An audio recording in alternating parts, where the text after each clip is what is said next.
La paix et la joie sont les deux choses que tu dois te battre pour qu'on ne t'arrache pas. L'amour de Dieu vient activer ces autres aspects de la nature de Dieu en toi. Amen. Un homme de paix, un homme de joie, il est dans la foi parfaite. Amen. Il est dans l'amour parfait. Il est dans la compréhension parfaite.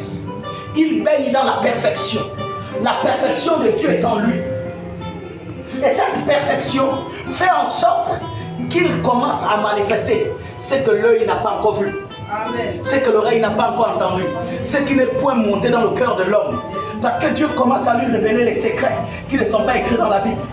Dieu commence à lui révéler le secret de comment changer une région, comment changer une famille, comment changer un pays. Oui, la sorcellerie t'attaque. Oui, il y a beaucoup de problèmes autour de toi. Toutes ces choses-là, c'est pour distraire ton cœur, distraire ton âme, distraire ta pensée, te finir la force à combattre tout sauf rien, pour que lorsque les bonnes choses arriveront, tu n'as plus d'énergie. Amen. Attends, je vais te relire ça bien. Amen. Amen. Tout ce qui t'arrive, causé par le diable, parfois par tes propres erreurs, l'objectif du diable derrière, c'est pour te voler la paix. C'est pour te voler la joie. C'est pour te voler tes pensées et te finir ta force. Parce que si tu n'as pas de force, tu ne peux pas combattre. Amen. Si tu n'as pas la paix, rien, Dieu ne peut pas t'accompagner. Si tu n'as pas la joie, la force de Dieu ne peut pas t'accompagner. Pourquoi? Parce que quelqu'un qui est rempli d'amour, Dieu lui donne toute sa plénitude. Il donne les jugements que Dieu lui-même doit donner. Il parle comme Dieu doit parler. Il n'a point de rancune en lui. Il n'a point de rancœur en lui. Il n'a point de colère en lui. Il n'a pas les choses que le diable a en lui. Le diable n'a rien en lui, il n'a rien dans le diable. Amen. Parce que imaginez-vous, quelqu'un qui est rancunieux et rempli de la puissance de Dieu, il va régler les comptes. Alléluia. Amen. Je vais vous prendre une petite anecdote. Amen. Amen. Le prophète Jonas. Amen. Amen. Ce sont les gens de Ninive qui avaient tué son père. Ça les a mis dans la galère, dans la souffrance. Alléluia. Amen. Mais quand Élie lui a ressuscité, il a gardé une partie de la puissance d'Élie. Et Dieu lui envoie, Dieu lui dit, va vers le peuple de Ninive. Si c'était nous tous, on aurait réagi comme le prophète Jonas. Amen. Amen. Quand Dieu lui dit, va vers le peuple de Ninive, il dit non. Dieu, je te connais comme un Dieu miséricordieux. Si tu m'envoies là-bas, moi ton serviteur que tu aimes, c'est que tu as de l'amour pour eux et tu veux les pardonner. Dieu voulait pardonner les gens qui ont tué son père. Et Dieu voulait manifester le pardon là par lui. Amen.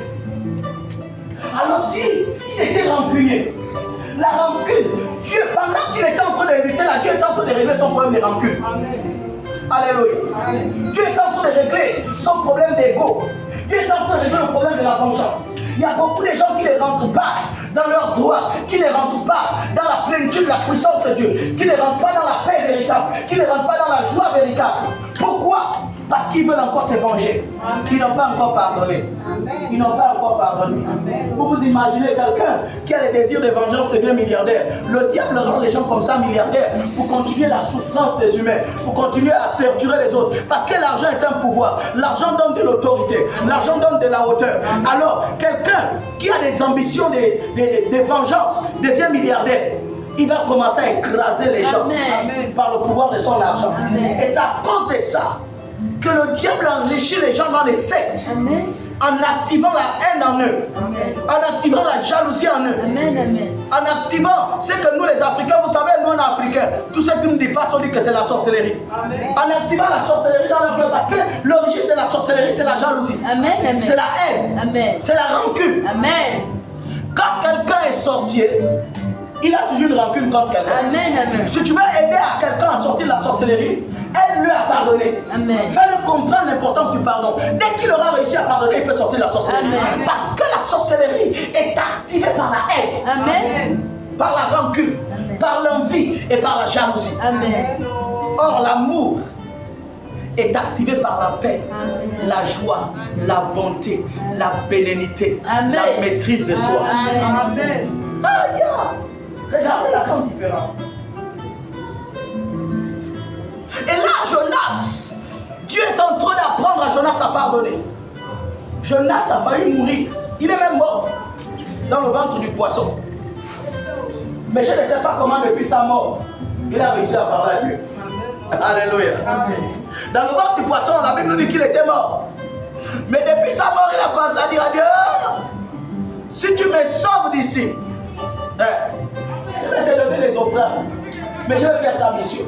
Maintenant, regardez comment toutes choses concourent au bien de ceux qui aiment Dieu. Amen. Amen. Les gens de Ninive, ils adoraient Dagon. Dagon, c'était un homme poisson. C'était un poisson géant. C'était un dieu de la mer. Alléluia. Amen. Voilà comment Dieu a fait concourir les circonstances pour qu'eux, ils acceptent de se convertir, pour que toute la ville se convertisse. Le jour qu'ils sont venus faire le culte pour Dagon, pour venir lui donner les sacrifices, c'est le jour-là que le poisson géant est venu vomir Jonas. Amen. Alors, comme eux, ils adorent le poisson géant, ils ont cru que Jonas était l'envoyé de leur Dieu qui est le poisson géant. Alors que Dieu a fait concourir les choses à l'avantage de Jonas à cause de son amour. Amen. Quand le poisson lui a vomi au bord de la mer. Alléluia. Amen. Il les a dit, repentez-vous, Dieu va vous pardonner. Amen. Maman, nous on adore le Dieu poisson. On a vu le gars là sortir de la bouche de notre Dieu. Comment on ne va pas le croire? Amen. Dieu te voit par rapport aux circonstances de la région dans laquelle tu es né, par rapport aux circonstances du peuple auquel tu appartiens. Si ton peuple crée les serpents, Dieu va créer la circonstance que tu terrasses ou tu maîtrises un serpent. Et il a dit que celui qui maîtrise le serpent maîtrise les choses de Dieu. Parce qu'on t'a vu maîtriser le serpent, on va croire au Dieu que tu sais. Alléluia. Amen. Ils ont vu Jonas sortir du serpent géant, plutôt du poisson géant. Et puis, quand ils sortent de là, c'est leur Dieu, non? Leur Dieu a vomi quelqu'un, non? Et le gars vient avec le message, repentez-vous, Dieu va vous faire du bien. Arrêtez tout le mal que vous avez fait. Vous avez fait des mauvaises choses. Et là, les pécheurs se reconnaissent, ils commencent à pleurer. Ah oui, c'est vrai, hier j'ai même tué mon cousin. Et tout ça là, et ils se sont tous convertis. Toute la ville était là. Amen. Comment Dieu a fait? S'il venait, dès que Dieu l'a envoyé, Dieu savait que le temps qu'il est en train de gérer le cœur, pour le préparer à pardonner, il est aussi en train de préparer les circonstances. Amen.